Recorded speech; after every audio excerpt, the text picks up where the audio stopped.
E aí, tudo bem? Vamos dar sequência nas nossas aulas de geografia. Nós vamos falar um pouquinho sobre Brasil, relevo e hidrografia. E para começar essa discussão, é pertinente nós falarmos sobre os recursos naturais, né? Então vamos lá. O que são os recursos naturais? Os recursos naturais são os elementos da natureza requisitados por uma sociedade para atender às suas necessidades. Ou seja, são todos os elementos naturais que o ser humano usa para conseguir alimentos, para conseguir roupas, para conseguir construir suas casas, seus carros, ou seja, todos os elementos da natureza que de alguma forma são explorados pelos seres humanos. Aí, antigamente era feita uma divisão desses elementos da natureza em dois tópicos. O primeiro tópico era dos recursos naturais e renováveis, e o segundo tópico era dos recursos naturais e não renováveis. Então, por recursos da natureza, ou recursos naturais, vocês precisam entender que o vento, a água, a energia solar, as florestas, os animais, os produtos da agropecuária, os minerais, tudo são recursos naturais. E a gente agora vai ver então as divisões que existem nesses recursos. Os recursos naturais renováveis seriam aqueles que são inesgotáveis ou com capacidade de renovação superior ao ritmo do seu uso. Ou seja, são recursos que têm abundância, que dificilmente o ser humano vai acabar com esses recursos, e ainda recursos que consigam se renovar rápido. Por mais que o ser humano usa, ele consegue se renovar e aí por vários fatores. E aí tem os recursos naturais não renováveis, que é aqueles que não têm capacidade de renovação superior ao ritmo do uso, ou seja, o ser humano vai usando e a natureza não consegue repor aquilo que foi extraído, ou aqueles que a renovação é lenta por si só, e qualquer tipo de distração um pouco mais agressiva já coloca em risco esse recurso. Esse recurso pode vir a acabar da natureza. Então, exemplos aí desses recursos naturais dentro dessa visão de recursos naturais renováveis e recursos naturais não renováveis. Então, vamos lá. Recursos naturais renováveis. Nós temos a água, nós temos o vento, nós temos o sol. Então, esses aqui seriam aqueles que o ser humano não consegue acabar, e que esses elementos conseguem se renovar rápido. A gente vai ver que essa concepção tem lá os seus erros. E tem os recursos naturais não renováveis. Por exemplo, o petróleo, que é usado para fazer combustível, plástico, fazer quase tudo, o carvão e os minerais. Esses produtos naturais, esses recursos naturais, depois de utilizados, eles não tem como você recolocá-los na natureza. Aí vem um questionamento. Mas será que um recurso pode ao mesmo tempo ser renovável e não renovável?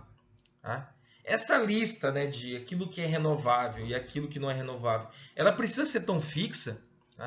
Então, há estudiosos que sugerem uma nova divisão para os recursos naturais, em que o recurso pode ter mais de uma classificação e que leve em conta não só a sua condição, mas a maneira e a intensidade com que é explorado.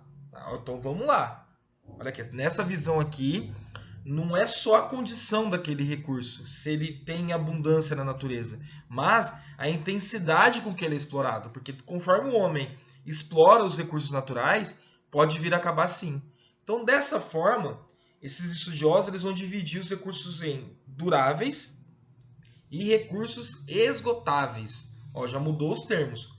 Não é mais renováveis. Agora é duráveis e esgotáveis. E vamos lá então. Duráveis. Tem toda essa classificação aí em cima. Seriam aqueles que são renováveis, aqueles que renovam naturalmente. Por exemplo, as florestas e os animais, quando explorados de forma sustentável. Se a floresta está sendo explorada de uma forma sustentável, ela automaticamente consegue naturalmente, consegue se renovar. O modelo aí é a maneira que os indígenas se relacionam com as florestas. Eles extraem lá os recursos que eles precisam, só que como eles não fazem de uma maneira predatória, como eles não extraem só o que precisam, né? A natureza consegue se recompor. Tá? Depois tem os que são chamados de reprodutíveis, que são aqueles que se renovam quando há uma inserção técnica para acelerar o ritmo da produção, de modo a atender às necessidades da sociedade. Por exemplo, a agropecuária e a água de dessalinização. Então vamos lá. Tem lá uma plantação de laranja. Chega na época da colheita, aquela laranja ela é colhida. Depois o produtor ele vai preparar toda aquela plantação para que na próxima estação dê novamente a laranja. Então, a laranja, os produtos aí que os agricultores cultivam são reprodutíveis. Por quê? Com a técnica do agricultor, tá, ele consegue acelerar o ritmo da produção, atende às demandas da sociedade, tá, e vai renovando aí esse produto. Né? E tem depois os que são considerados naturalmente recicláveis, né? Que são aqueles que se renovam naturalmente, independente da ação humana. Por exemplo, a água e o nitrogênio. Né? A água tem todo aquele processo, né, de evaporação, e ela vai se despoluindo. Só que aí tem um detalhe, que a gente vai ver lá embaixo nos esgotáveis. Quando a ação humana é muito predatória, quando a ação humana é muito agressiva com o meio ambiente, tá? Essa reciclagem natural aí, por exemplo, da água, não acontece.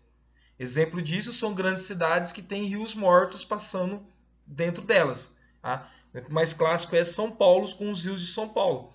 O que a cidade de São Paulo fez? Para o crescimento urbano, para ter mais ruas, mais avenidas, para os carros terem asfalto para passar, o que eles tubularam os rios, jogaram os rios para debaixo da cidade e jogaram esgoto nesses rios.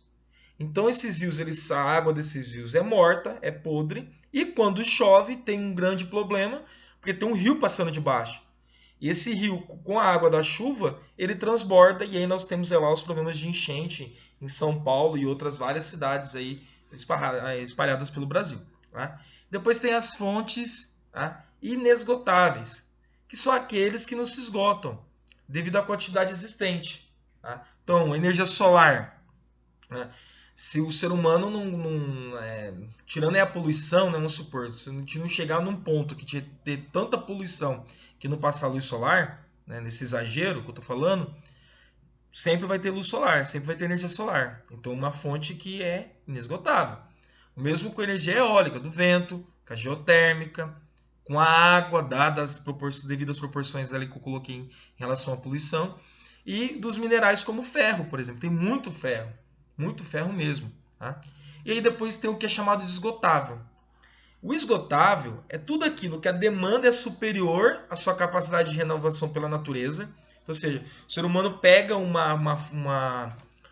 recurso natural e começa a usar de uma maneira muito intensa, de uma maneira muito prejudicial para a natureza, e a natureza não consegue reproduzir, não consegue renovar esses recursos, tá? E eles acabam. Tá? Então vamos ao exemplo do petróleo. Petróleo, carvão. Tá? O petróleo ele é uma fonte esgotável. Tem bastante petróleo? Tem, só que uma hora vai acabar. Tá? E o petróleo ele não se renova. Tá? Mesmo exemplo que pode usar do carvão. E aí vem, quando eu estava falando da água, eu falei para vocês prestarem atenção aqui nessa parte aqui de baixo. Os recursos naturais, quando mal utilizados, tá? Os recursos naturais, quando mal utilizados, eles também são esgotáveis, que é o caso da água. Segundo a Organização Mundial da Saúde, 1,5 bilhão de pessoas no mundo não tem água potável. E a tendência é só aumentar isso. E essa situação ela é crítica porque em alguns lugares até tem rios perto. Só que esses rios eles foram poluídos. O ser humano poluiu o rio e não consegue mais utilizar aquela água. Tá? Ou rios que secaram devido a ação humana e por afora vai. Tá? Aí, então, a gente, né, podemos observar que a água pode ser um recurso reprodutível, quando, a partir do processo de dessalinização, produzimos água doce para o consumo. O que é dessalinização? Vou explicar para vocês mais para frente. Ou um recurso naturalmente reciclável, já que toda a água consumida no planeta volta para a natureza através do ciclo da água. Já a exploração das florestas, se feita de maneira muito intensa e sem respeitar o tempo necessário para sua reprodução, pode levar esse recurso ao esgotamento, fazendo a floresta deixar de ser um recurso renovável e tornar-se um recurso esgotável. Então vamos lá. Tem como o ser humano produzir água doce para o consumo? Tem. Vou mostrar para vocês no próximo slide, que é o processo de dessalinização.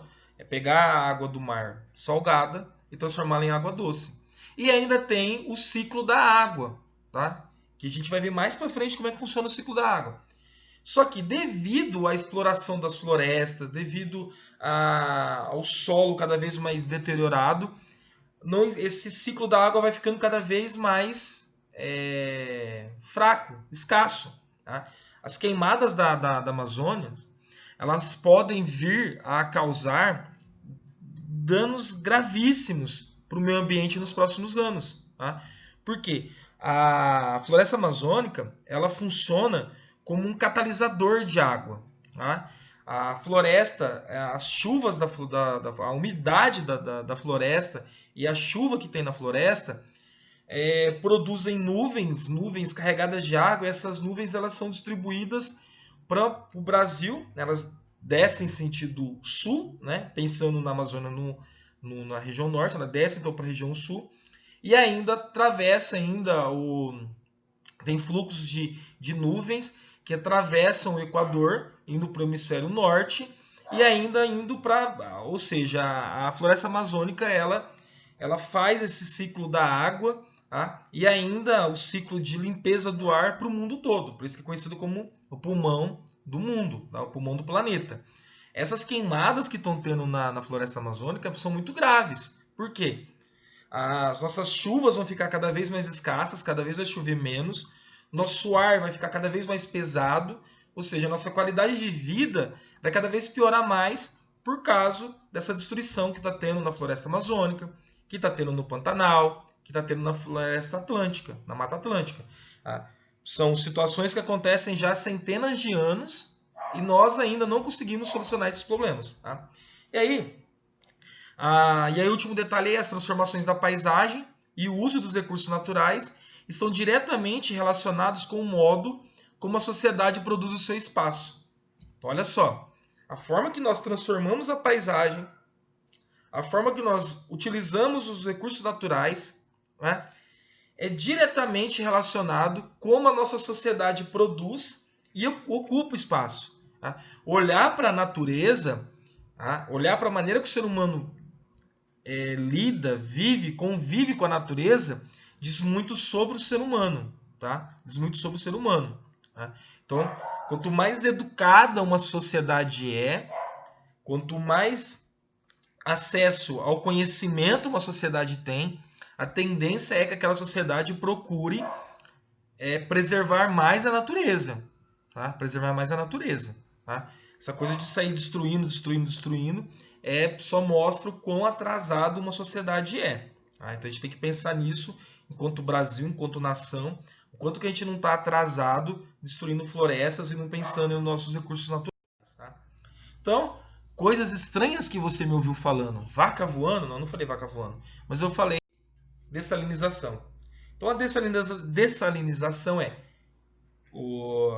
empresas vão lá, pegam a água do mar, colocam essa água em barris. Esses barris mandam essa água para dentro de usinas. E essas usinas, trabalhando ali com vapor e trabalhando com filtragens, retira todos os sais, né, das águas marítimas. Né?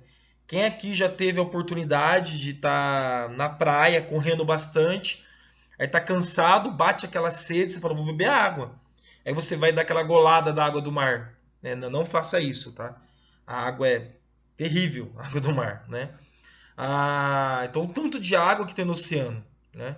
Qual que é a ideia, então? Vamos tirar, então, o sal da água, que a água fica potável, né? E um detalhe, a água, quando ela passa por esse processo de dessalinização, ela fica com mais minerais do que a água dos rios. Então, tem aí já médico falando que é melhor beber uma água dessalinizada do que a água mineral. Tá? E aqui uma imagem de Israel, isso aqui é uma indústria que tem na Israel, e aqui eles fazem esse processo, eles retiram a água do oceano e filtram essa água, tiram o sal dessa água e produzem água potável. Detalhe, quanto mais longe eles pegam essa água, quanto mais longe do litoral, quanto mais longe da praia, melhor. Porque a água ali próxima da praia tem areia, tem poluição do ser humano. Então, quanto mais profundo eles conseguirem retirar essa água, melhor, porque essa água vai ficar mais limpa. Tá? Na sequência aí, nós vamos começar a ver depois, então, a formação geológica do Brasil e os recursos naturais. Certinho? Até mais. Um beijão para vocês.